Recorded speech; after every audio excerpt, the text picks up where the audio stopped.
In our last vignette, we're going to look at a particularly complicated relationship. Our two protagonists, Elizabeth and Susan, are colleagues and friends, and their relationship is composed of many different obligations and expectations. The problem is that many of their responsibilities to each other fall in that gray area where the personal and the professional overlap. So, now, as you can see here, we expect to complete all phases in 18 months. Oh, no, I'm sorry, 14 months. That is, if we can work out the deal with Corey Hill. Oh, no, I take that back. Regardless of the deal, I think we can safely promise 14 months. If we can start in July. Well, at any rate, we are confident that we can meet all of your requirements. And then some. Well, I think that about does it. Thanks, Elizabeth. Are there any questions? No? Well, good.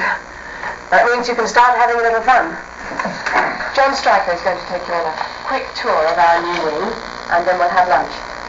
His office is just down the hall here. Did you know that John began his career at Tucker?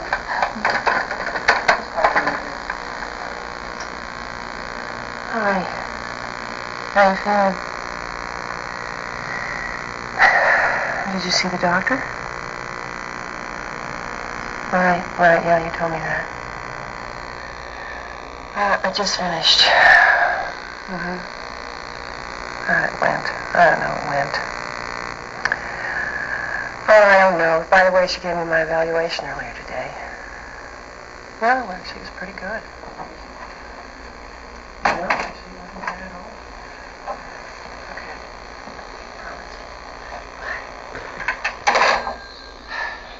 So, did you get them to talk? I was beginning to think that they were all mute. Thank you. Thanks a lot. Listen, if you want to fight, go find someone else. I'm just too tired for this. You tried juggling 3 presentations in a month. I think that I did pretty well considering. You were terrible. You were unprepared, and they knew it, and I knew it, and you knew it. You realize you forgot to add the review in your timeline? No, I didn't find it. Well, even if I did forget the time, we can easily make it up. Besides, you were supposed to check it, and you said July when you knew they wanted to start in May. May is much too early for us. It isn't for them. Hi, it's me. Look, can you give me a call when they're back, okay? Thanks. About 10 minutes. I'll go for lunch. I'll go through all the motions. I'll say goodbye. Farewell. Probably never hear from them again. Right. Blame me. Whom should I blame, Elizabeth? It was your presentation. I did the best I could. Well, it wasn't good enough. I did the best I could, Susan. What do you want me to do? I work all the time. Do you want me to give up sleep? Fine, I'll give up sleep. How dare you say that to me? For the past 5 years, I've done everything I could for you. I've gone out of my way. I don't have the energy for this. You don't have the energy for anything. I thought you were my friend. How can you put me in this position? What am I going to say to Henry? I'm very sorry. It seems that we didn't get that contract after all, or anything else that Elizabeth has been working on. She's just having a bad year. Or 2. In my notes, going to see him at 5 o'clock. Well, that's what you're worried about. How you look to Henry. You're not worried about me. Worried about you? You're the one who's the problem. I can't stand this room. You can't breathe in here.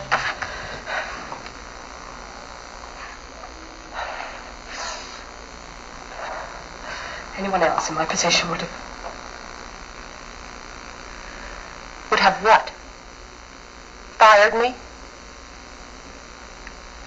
Okay, so now I know where you stand. But don't expect me to come through the next time you need help.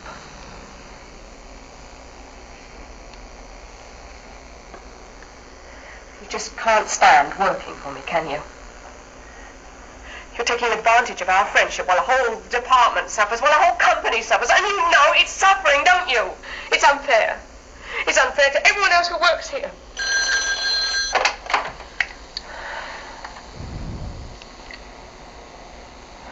Okay, thanks.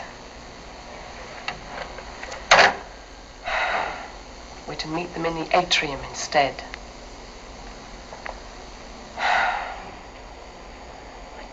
I can't take this. What? Remember when we first started working together?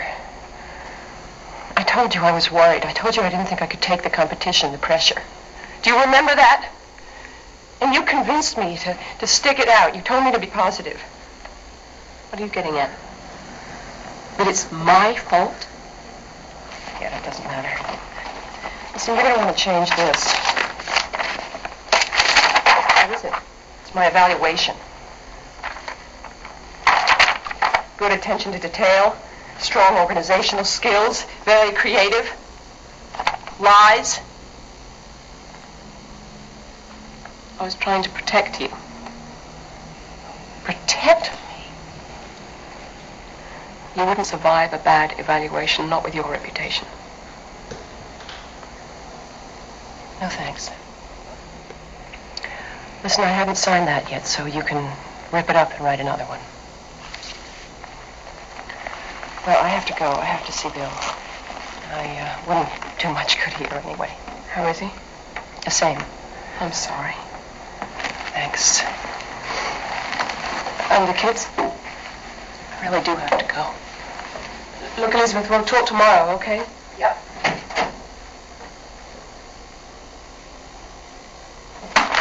Elizabeth! Our first instinct is to look for blame. Who's at fault? Did Elizabeth take advantage of the friendship by assuming that Susan would excuse her incompetent behavior because Susan was aware of the stresses she was under? Did Susan betray the friendship by being inconsiderate of Elizabeth's problems? But the issue is really more complex. When a person plays more than one role, in this case friend and colleague, that person feels pulled by different expectations, by almost impossible competing demands.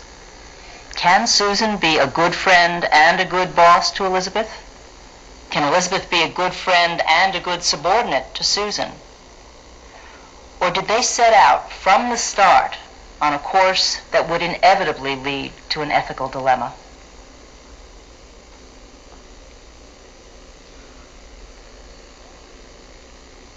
All the situations we've just seen involve people dealing with complex ethical dilemmas.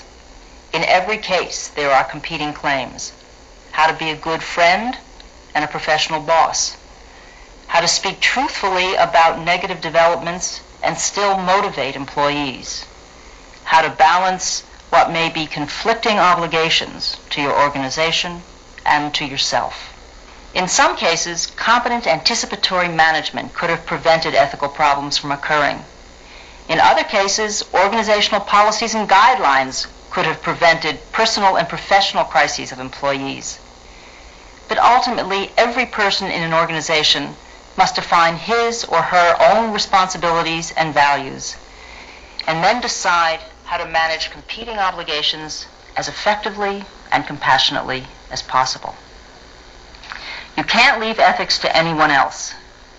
Ethical dilemmas will always be perplexing, and they will always make you feel uncomfortable and challenged.